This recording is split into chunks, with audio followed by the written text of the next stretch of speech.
Hello from Guwahati University. আজি আছে 32 কনভকেশ্যন day ইয়াতে বহুত ভিৰ হৈছে আমি ভলেণ্টিয়াৰ সঞ্জীৱ আৰু মই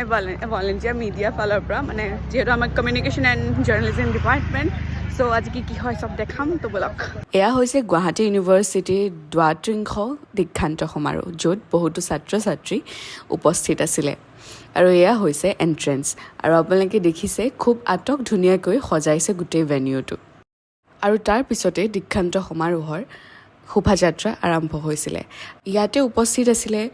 Assam governor Shri Lakshman Prasad Acharya chief minister of Assam doctor Himanta Biswa Sarma and education minister of Assam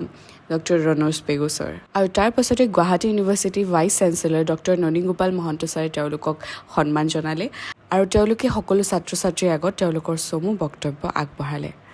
আৰু এনেকৈ খুব ধুনীয়াকৈ অনুষ্ঠানটো আৰম্ভ হৈ ইয়াৰ শেষ পৰ্যায়ত উপনীত হ'ল আৰু প্ৰত্যেকজন ছাত্ৰ ছাত্ৰী খুব সুখী আছিলে তেওঁলোকৰ কনভকেশ্যনক লৈ তো আজিলৈ আহিছোঁ ধন্যবাদ